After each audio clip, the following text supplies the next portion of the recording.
ओम शांति। 31 जनवरी की बाबा की मुरली। मीठे बच्चे, पुण्य आत्मा बनना है तो अपना पोता मेल देखो कि कोई पाप तो नहीं होता है। सच का खाता जमा है। प्रश्न, सबसे बड़ा पाप कौन सा है? उत्तर, किसी पर भी बुरी दृष्टि रखना, यह सबसे बड़ा पाप है। तुम पुण्य आत्मा बनने वाले बच्चे किसी पर भी बुरी दृष्टि अर्थात विकारी दृष्टि नहीं रख सकते। जांच करनी है हम कहाँ तक योग में रहते हैं, कोई पाप तो नहीं करते हैं। ऊंच पद पाना है तो खबरदारी रखो कि जरा भी कुदृष्टि न हो। बाप जो श्रीमत देते हैं उस पर पूरा चलते रहो। गीत। मुखड़ा देख ले प्राणी जरा दर्पण में। ओम शांति। बेहद का बाप अपने बच्चों को कहते हैं, बच्चे अपने भीतर जरा जांच करो। यह तो मनुष्यों को मालूम रहता है कि हमने सारे जीवन में कितने पाप कितने पुण्य किए हैं। रोजाना अपना पोता मेल देखो, कितने पाप और कितने पुण्य किए हैं। किसको रंज अर्थात नाराज तो नहीं किया। हर एक मनुष्य समझ सकते हैं हमने लाइफ में क्या क्या किया है, कितना पाप किया है, कितना दान पुण्य आदि किया है। मनुष्य यात्रा पर जाते हैं तो दान पुण्य करते हैं, कोशिश करके पाप नहीं करते हैं। तो बाप बच्चों से ही पूछते हैं कितने पाप कितने पुण्य किए हैं। अभी तुम बच्चों को पुण्य आत्मा बनना है, कोई भी पाप नहीं करना है। पाप भी अनेक प्रकार के होते हैं।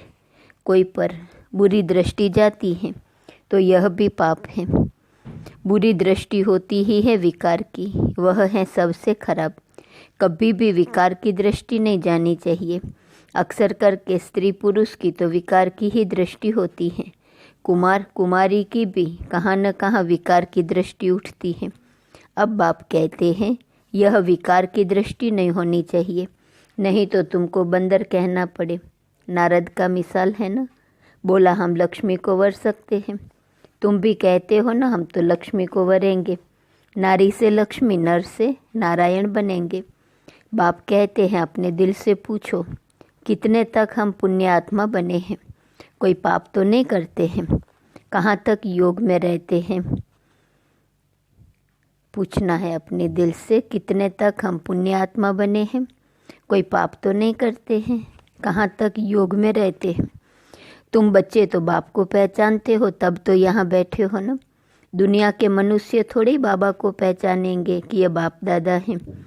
तुम ब्राह्मण बच्चे तो जानते हो परमपिता परमात्मा ब्रह्मा में प्रवेश होकर हमको अविनाशी ज्ञान रत्नों का खजाना देते हैं। मनुष्यों के पास होता है विनाशी धन, वही दान करते हैं, वह तो है पत्थर। यह है ज्ञान के रत्न। ज्ञान सागर बाप के पास ही रत्न है। यह एक एक रत्न लाखों रुपयों का है। रत्नागर बाप से ज्ञान रत्न धारण कर और फिर इन रत्नों का दान करना है। जितना जो लेवे और देवे उतना ऊंच पद पाए। तो बाप समझाते हैं अपने अंदर देखो हमने कितने पाप किए हैं। अभी कोई पाप तो नहीं होता है, जरा भी कुदृष्टि न हो। बाप जो श्रीमत देते हैं उस पर पूरा चलते रहें, यह खबरदारी चाहिए। माया के तूफान तो भल आए परंतु कर्मेंद्रियों से कोई विकर्म नहीं करना है। कोई तरफ कुदृष्टि जाए तो उसके आगे खड़ा भी नहीं होना चाहिए, एकदम चला जाना चाहिए। मालूम पड़ जाता है इनकी कुदृष्टि है। अगर ऊंच पद पाना है तो बहुत खबरदार रहना है। कुदृष्टि होंगी तो फिर लूले लंगड़े बन पड़ेंगे। बाप जो श्रीमत देते हैं उस पर चलना है। बाप को बच्चे ही पहचान सकते हैं। समझो बाबा कहाँ जाता है, बच्चे ही समझेंगे कि बाप दादा आया है। और मनुष्य देखते तो बहुत है परंतु उनको थोड़ा ही पता है। कोई पूछे भी यह कौन है, बोलो बाप दादा है। बेज तो सबके पास होने ही चाहिए। बोलो शिव बाबा हमको इस दादा द्वारा अविनाशी ज्ञान रत्नों का दान देते हैं। यह है स्पिरिचुअल नॉलेज। स्पिरिचुअल फादर सभी रूहों का बाप बैठ यह नॉलेज देते हैं। शिव भगवानुवाच, गीता में श्री कृष्ण भगवानुवाच रॉन्ग है। ज्ञान सागर पतित पावन शिव को ही कहा जाता है। ज्ञान से ही सद्गति होती है। यह है अविनाशी ज्ञान रत्न। सद्गति दाता एक ही बाप है। यह सब अक्सर पूरी रीति याद रखने चाहिए। अभी बच्चे समझते हैं कि हम बाप को जानते हैं और बाप भी समझते हैं कि हम बच्चों को जानते हैं। बाप तो कहेगा ना, यह सब हमारे बच्चे हैं, परंतु जान नहीं सकते हैं। तकदीर में होगा तो आगे चलकर जानेंगे। समझो यह बाबा कहाँ जाता है। कोई पूछते हैं यह कौन है, जरूर शुद्ध भाव से ही पूछेंगे। अक्सर ही यह बोलो कि बाप दादा है। बेहद का बाप है निराकार। वह जब तक साकार में न आए तब तक बाप से वर्षा कैसे मिले। तो शिव बाबा प्रजापिता ब्रह्मा द्वारा एडॉप्ट कर वर्षा देते हैं। यह प्रजापिता ब्रह्मा और यह बीके हैं। पढ़ाने वाला ज्ञान का सागर है, उनसे ही वर्षा मिलता है। यह ब्रह्मा भी पढ़ता है। यह ब्राह्मण से फिर देवता बनने वाला है। कितना सहज है समझाना। कोई को भी बेज पर समझाना अच्छा है। बोलो, बाबा कहते हैं मुझे याद करो तो तुम्हारे विकर्म विनाश हो जाएंगे, पावन बन और पावन दुनिया में चले जाएंगे। यह पतित पावन बाप है न। हम पुरुषार्थ कर रहे हैं पावन बनने का। जब विनाश का समय होगा तो फिर हमारी पढ़ाई पूरी हो जाएगी। कितना सहज है समझाना। कोई भी कहाँ आते जाते हैं तो भी बैज साथ में होना चाहिए। इस बैज के साथ फिर एक छोटा पर्चा भी होना चाहिए। उसमें लिखा हो कि भारत में बाप आकर के फिर से आदि सनातन देवी देवता धर्म स्थापन करते हैं और सभी अनेक धर्म इस महाभारत लड़ाई द्वारा कल्प पहले मिसल ड्रामा प्लान अनुसार खलास हो जाएंगे। ऐसे पर्चे 2-4 लाख छपे हो जो कोई को भी पर्चा दे सकते हैं। ऊपर में त्रिमूर्ति हो, दूसरे तरफ सेंटर्स की एड्रेस हो। बच्चों को सारा दिन सर्विस का ख्याल चलना चाहिए। बच्चों ने गीत सुना, रोज़ अपना पोता मेल बैठ निकालना चाहिए कि आज सारे दिन में हमारी अवस्था कैसी रही। आज बीच बीच में बाबा अपने आप को चेक करने के लिए कहते हैं, तो नोट करेंगे क्या क्या चेक करने के लिए कहा बाबा ने। रोज़ अपना पोता मेल निकालना चाहिए, आज सारे दिन में हमारी अवस्था कैसी रही। बाबा ने ऐसे बहुत मनुष्य देखे हैं जो रात को सारे दिन का पोता मेल बैठ रोज़ लिखते हैं, जांच करते हैं कोई ख़राब काम तो नहीं किया, सारा लिखते हैं। समझते हैं अच्छी जीवन कहानी लिखी हुई होंगी तो पिछाड़ी वाले भी पढ़कर ऐसे सीखेंगे। ऐसा लिखने वाले अच्छे आदमी ही होते हैं। विकारी तो सब होते ही हैं। यहाँ तो वह बात नहीं है। तुम अपना पोता मेल रोज़ देखो, फिर बाबा के पास भेज देना चाहिए तो उन्नति अच्छी होगी और डर भी रहेगा। सब क्लियर लिखना चाहिए। आज हमारी बुरी दृष्टि गई, यह हुआ। जो एक दो को दुख देते हैं बाबा उन्हें गाजी कहते हैं। जन्म जन्मांतर के पाप तुम्हारे सिर पर हैं। अभी तुमको याद के बल से पापों का बोझ उतारना है, इसलिए रोज़ देखना चाहिए। हमने सारे दिन में किसी को दुख तो नहीं दिया, इससे पाप बन जाता है। बाप कहते हैं बच्चे किसी को दुख मत दो, अपनी पूरी जांच करो हमने कितना पाप कितना पुण्य किया है। जो भी मिले सबको यह रास्ता बताना ही है। सबको बहुत प्यार से बोलो। बाप को याद करना है और पवित्र बनना है। गृहस्थ व्यवहार में रहते कमल फूल समान पवित्र बनना है। बल तुम संगम पर हो, परंतु यह तो रावण राज्य है ना। इस मायावी विषय वैतरणी नदी में रहते कमल फूल समान पवित्र बनना है। कमल फूल बहुत बाल बच्चों वाला होता है, फिर भी पानी से ऊपर रहता है। गृहस्थी है, बहुत चीज़ें पैदा करता है। यह दृष्टांत तुम्हारे लिए भी है। विकारों से न्यारा होकर रहो। यह एक जन्म पवित्र रहो तो फिर यह अविनाशी हो जाएगा। तुमको बाप अविनाशी ज्ञान रत्न देते हैं, बाकी तो सब हैं पत्थर। वो लोग तो भक्ति की ही बातें सुनाते हैं। ज्ञान सागर पतित पावन तो एक ही है। तो ऐसे बाप से बच्चों का कितना लव रहना चाहिए। बाप का बच्चों से बच्चों का बाप से लव रहता है, बाकी और कोई से कनेक्शन नहीं। सौतेले वह हैं जो बाप की पूरी मत पर पूरा नहीं चलते हैं। रावण की मत पर चलते हैं तो राम की मत थोड़े ही ठहरी। आधा कल्प है रावण संप्रदाय, इसलिए इनको भ्रष्टाचारी दुनिया कहा जाता है। अब तुम्हें और सबको छोड़ एक बाप की मत पर चलना है। बीके की मत मिलती है सो भी जांच करनी होती है कि यह मत राइट है या रॉन्ग है। तुम बच्चों को राइट और रॉन्ग की समझ भी अभी मिली है। जब राइटियस आए तब ही राइट और रॉन्ग बताए। बाप कहते हैं तुमने आधा कल्प भक्ति मार्ग के शास्त्र सुने हैं, अब मैं तुमको जो सुनाता हूँ यह राइट है या वह राइट है। वह कहते ईश्वर सर्वव्यापी, मैं कहता हूँ मैं तुम्हारा बाप हूँ, अब जज करो कौन राइट है। यह भी बच्चों को ही समझाया जाता है ना। जब ब्राह्मण बने तब समझे। रावण संप्रदाय तो बहुत है, तुम तो बहुत थोड़े हो, इसमें भी नंबरवार हैं।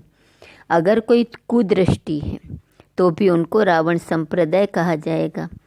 राम संप्रदाय का तब समझा जाए जब सारी दृष्टि बदलकर दैवी बन जाए। अपनी अवस्था से हर एक समझ तो सकते हैं ना। पहले तो ज्ञान था नहीं, अभी बाप ने रास्ता बताया है तो देखना है। अविनाशी ज्ञान रत्नों का दान करता रहता हूँ। भक्त लोग दान करते हैं विनाशी धन का, अभी तुमको दान करना है अविनाशी धन का, न कि विनाशी। अगर विनाशी धन है तो अलौकिक सेवा में लगाते जाओ। पतित को दान करने से पतित ही बन जाते हो।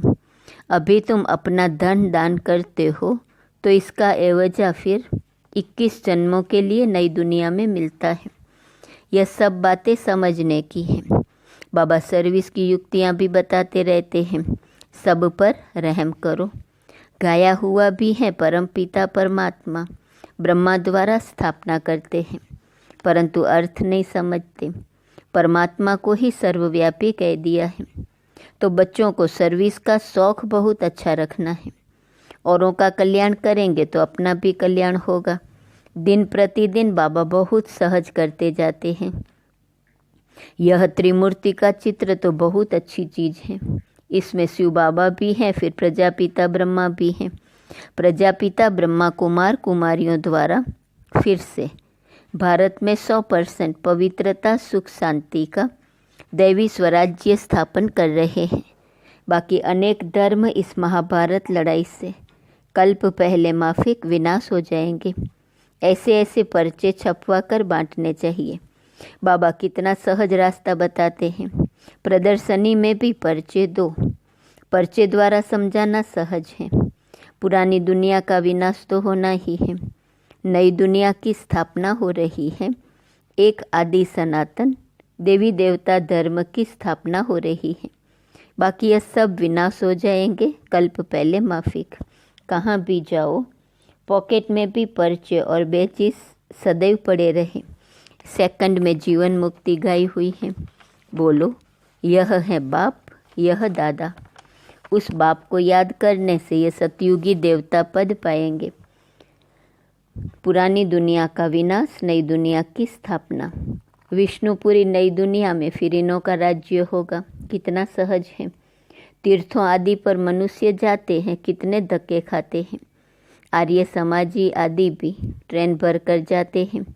इसको कहा जाता है धर्म के धक्के। वास्तव में है अधर्म के धक्के। धर्म में तो धक्के खाने की दरकार नहीं है। तुम तो पढ़ाई पढ़ रहे हो। भक्ति मार्ग में मनुष्य क्या क्या करते रहते हैं।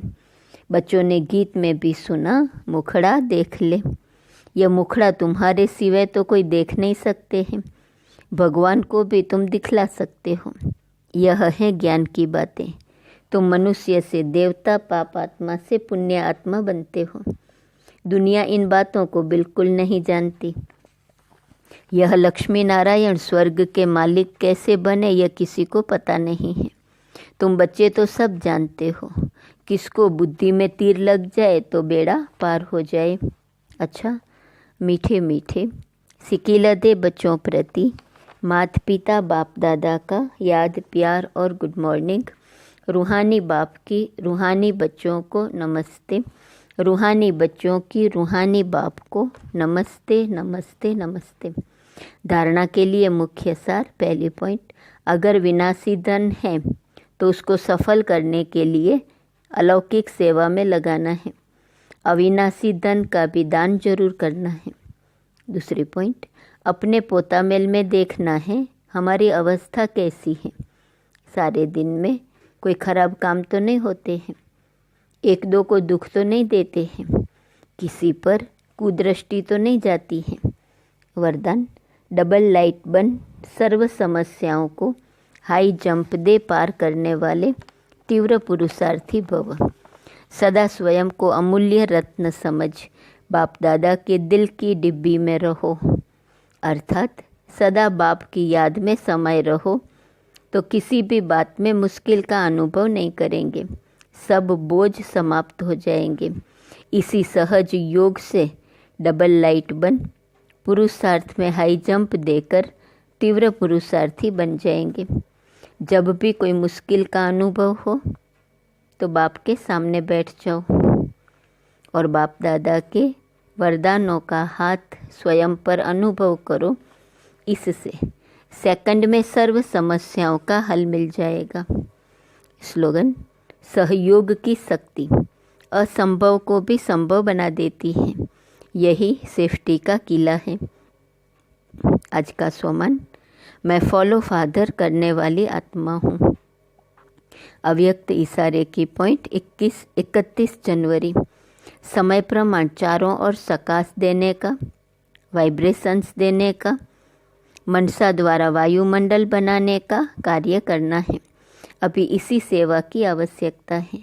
जैसे साकार रूप में देखा, कोई भी ऐसी लहर का समय जब आता था तो दिन रात सकाश देने, निर्बल में बल भरने का अटेंशन रहता था।